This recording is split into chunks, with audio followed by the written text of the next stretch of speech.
আসসালামু আলাইকুম সুপ্রিয় ভাইয়া আপুরা সবাইকে জানাই ম্যাথ ক্লাসের পক্ষ থেকে শুভেচ্ছা। আজ আমরা দেখব অষ্টম শ্রেণীর গণিতের অধ্যায় 4 বীজগণিতীয় সূত্রাবলী ও প্রয়োগ অনুশীলনী 4.1 এর 13 নম্বর অঙ্ক। প্রশ্ন বলা হচ্ছে দুইটি রাশির বর্গের অন্তরূপে প্রকাশ করো।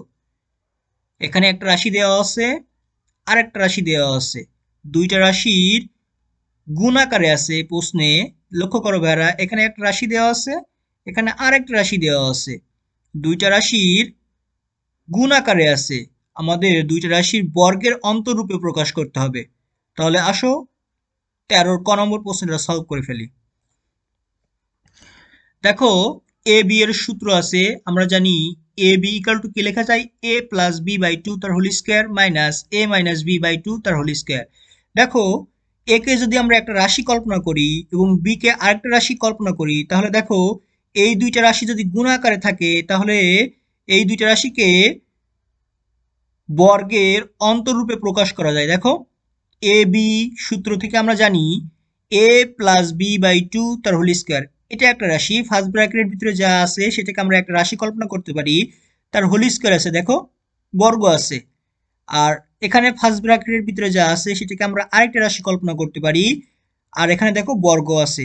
তাহলে একটা রাশি তার বর্গ, এখানে আরেকটা রাশি তার বর্গ, তাহলে দুইটা রাশির বর্গের অন্তররূপ, অন্তররূপ মানে বিয়োগফল। তাহলে দেখো দুইটা এ কে আর বি কে যদি আমরা দুইটা রাশি কল্পনা করি মনে মনে, তাহলে দেখো দুইটা রাশি কি আকারে আছে বলো তো ভাইয়ারা, গুণ আকারে আছে। প্রশ্নে কিন্তু আমাদের এভাবে দেওয়া আছে 5p-3q ইন্টু p+7q। সুতরাং দুইটা রাশি গুণ আকারে আছে, কিন্তু আমাদের প্রশ্ন বলতেছে তোমাকে আমি গুণ আকারে দিলাম দুইটা রাশি, তুমি বর্গের অন্তররূপে প্রকাশ করো। ওই দুইটা রাশিকে বর্গের অন্তররূপে প্রকাশ করো।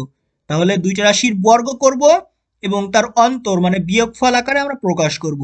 তাহলে দেখো তো এই সূত্র অনুযায়ী পড়ে না? এই সূত্র অনুযায়ী তো পড়ে।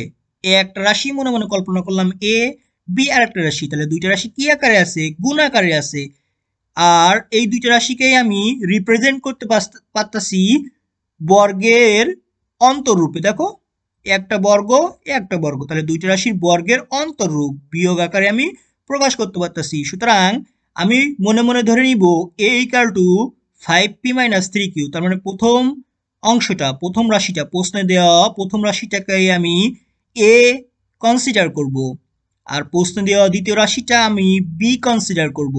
তাহলে এই সূত্রে আমি এ আর বি এর মান যদি বসিয়ে দিই তাহলে আমার অঙ্ক হয়ে যাবে। দেখো লক্ষ্য করো ভাইয়ারা, তাহলে এ এর জায়গায় আমি 5p-3q বসাবো এই সূত্রে, যেখানে যেখানে এ আছে সেখানে সেখানে আমি এটা বসিয়ে দিব।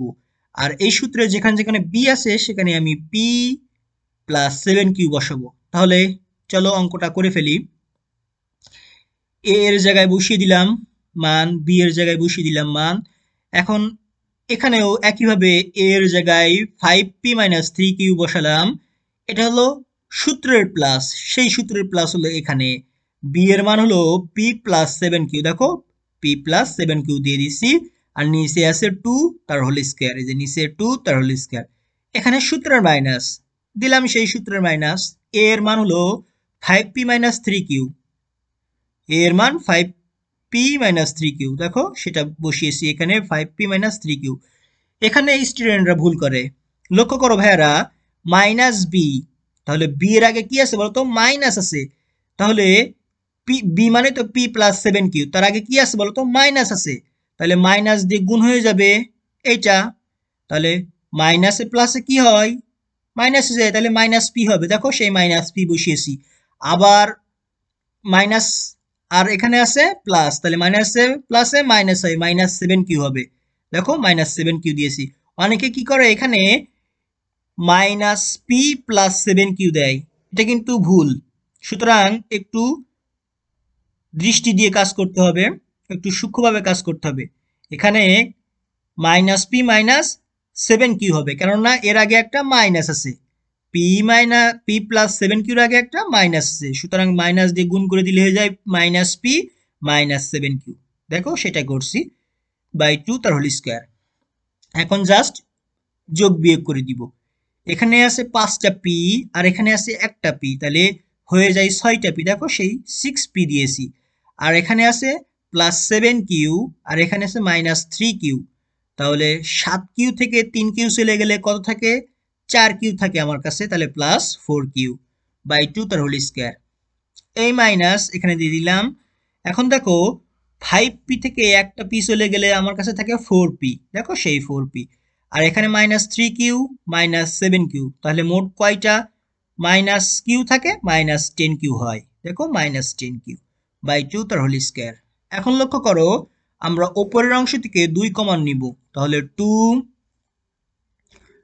ইন্টু কি থাকে দেখো ভাইয়া, লক্ষ্য করো এখান থেকে যদি আমি উপর থেকে 2 কমন নিই তাহলে থাকে আমার 3p প্লাস 2q, এটা থাকে। দেখো 2 ইন্টু 3, তাহলে 3p পেলাম, প্লাস এই প্লাস এখানে 2 ইন্টু 2 মানে 4q, দেখো সেই 4q। ওকে ফাইন, এখানেও আমরা সে একই কাজ করব, এই মাইনাস এই মাইনাস দিয়ে দিলাম, সমস্যা নাই। এখন এখান থেকে যদি আমি 2 কমন নিই তাহলে থাকে আমার 2p মাইনাস 5q, দেখো 2p মাইনাস 5q হয়।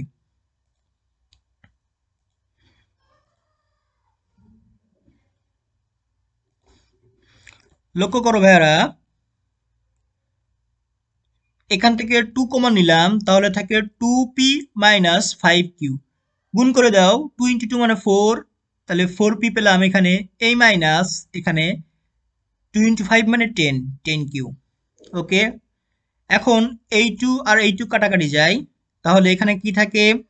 3p থাকে, 3p প্লাস 2q থাকে, তাহলে 3p প্লাস 2q থাকে এখানে। আর এই হোল স্কয়ার, এই যে হোল স্কয়ার দিয়ে দিলাম, মাইনাস এই মাইনাস এই 2 কাটা যায়, তাহলে এখানে কি থাকে? 2p থাকে মাইনাস 5q থাকে, 2p মাইনাস 5q। এখন দেখো তো আমাদের দুইটা রাশি গুণ আকারে ছিল, এখন দেখো তো দুইটা রাশি বর্গের বিয়োগফল আকারে প্রকাশ করা হয়েছে কিনা, দুইটা রাশি বর্গের বিয়োগ আকারে প্রকাশ করা হয়েছে কিনা দেখো তো। এই একটা রাশি ফার্স্ট ব্র্যাকেটের ভিতরে যেটা আছে সেটা একটা রাশি তার বর্গ, এখানে ফার্স্ট ব্র্যাকেটের ভিতরে যেটা আছে সেটা আরেকটা রাশি তার বর্গ, তাহলে দুইটা রাশির বর্গের অন্তরূপ আকারে তো প্রকাশিত হলো, এটা হলো অ্যান্সার। তাহলে ভাইয়ারা সবাই ভালো থাকো, সুস্থ থাকো, আর বাসায় বেশি বেশি ম্যাথ প্র্যাকটিস করো। আল্লাহ হাফেজ।